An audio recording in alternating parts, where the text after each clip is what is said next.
aller plus loin et chercher comment trouver la négation d'une fonction propositionnelle.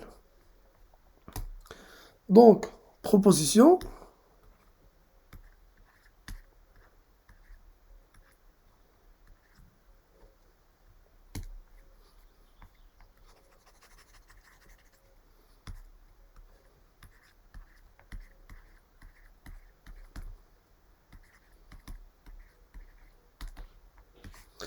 nous avons donc soit Px une fonction propositionnelle,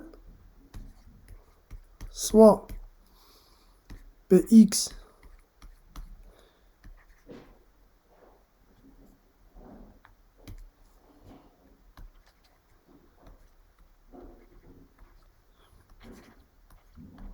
une fonction propositionnelle,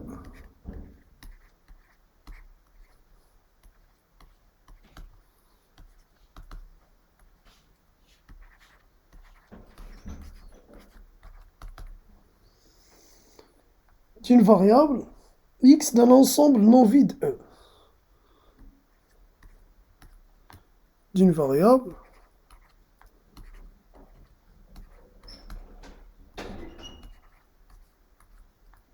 x d'un ensemble non vide.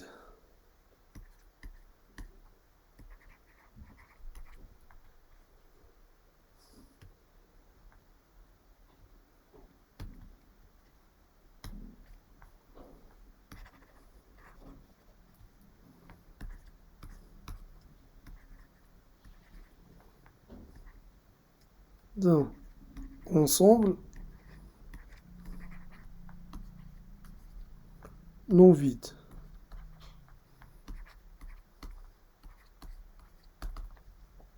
E. Alors, la négation. Donc, la négation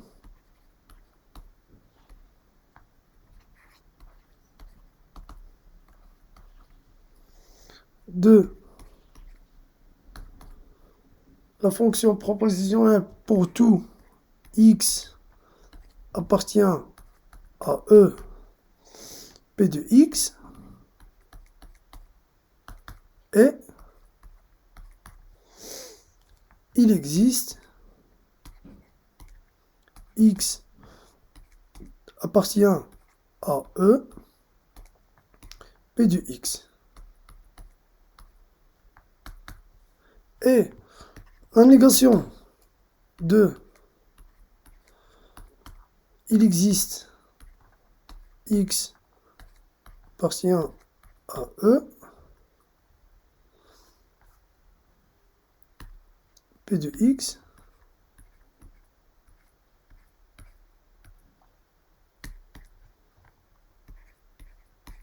et pour tout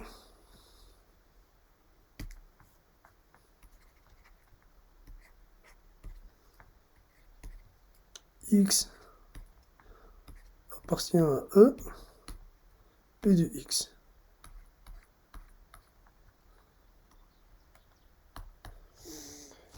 Alors, par conséquent, on voit que la seule manière de contredire la proposition, quel que soit x appartient à E, donc la proposition Px est vraie, et d'en donner un contre-exemple,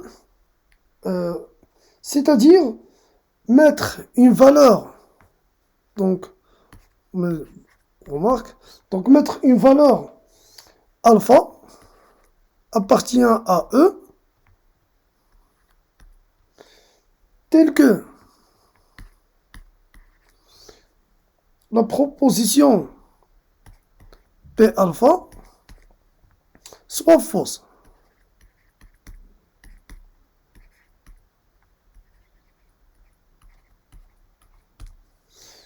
Donc, ce type de raisonnement est appelé raisonnement par contre-exemple.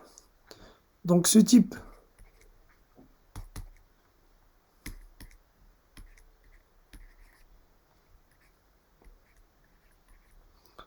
de raisonnement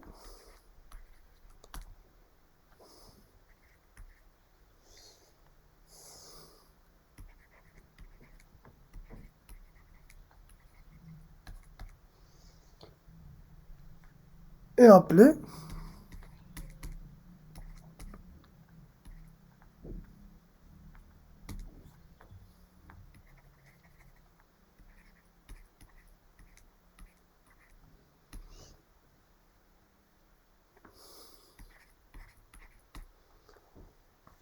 raisonnement par contre-exemple.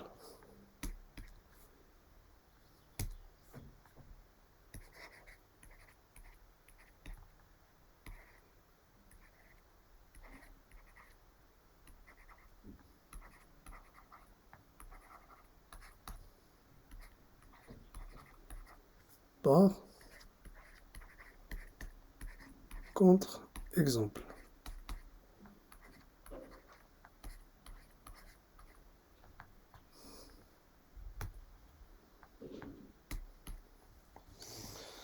Donc, exemple de cette partie-là de la fonction propositionnelle.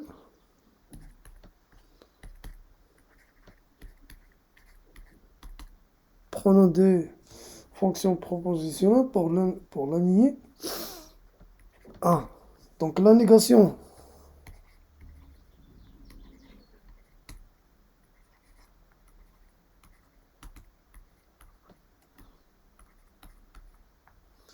de la proposition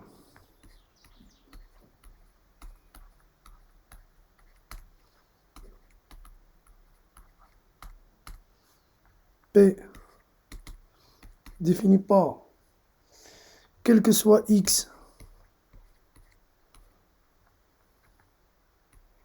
appartient à R, 3x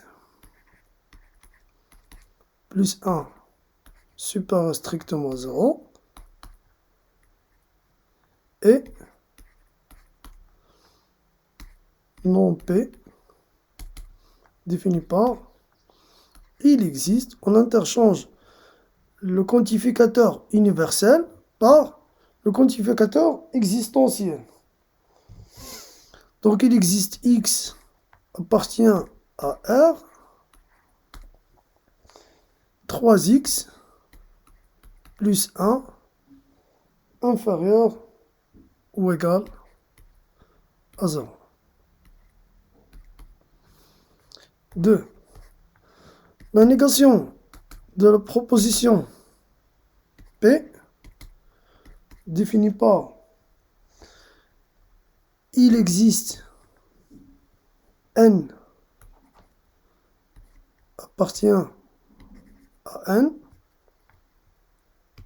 l'ensemble de nombres naturels,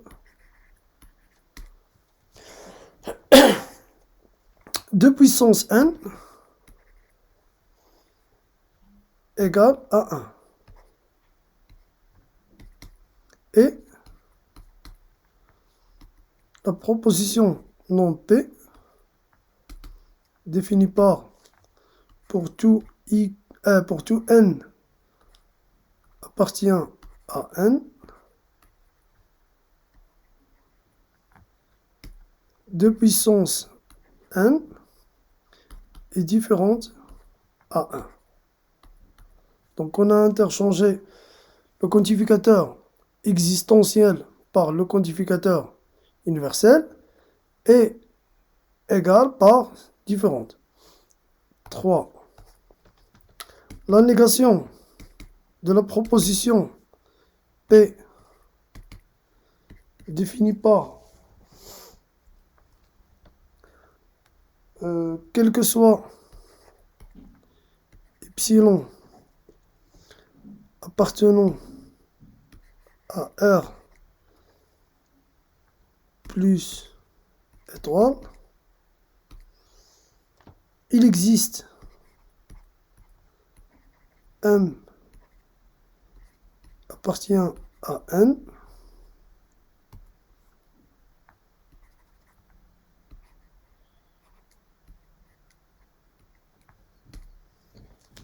pour tout N supérieur ou égal à M. La valeur absolue de UN inférieur ou égal à epsilon. Sachant que un est une fonction, donc un est une fonction définie de n dans R. Donc soit,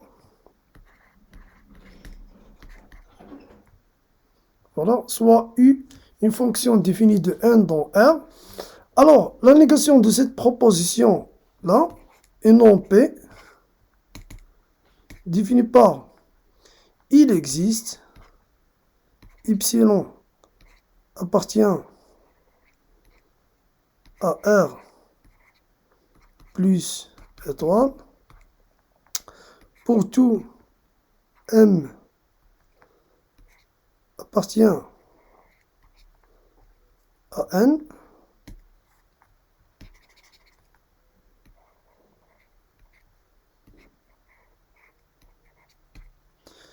il existe N supérieur ou égal à M, valeur absolue de la fonction UN supérieure strictement à epsilon. Voilà.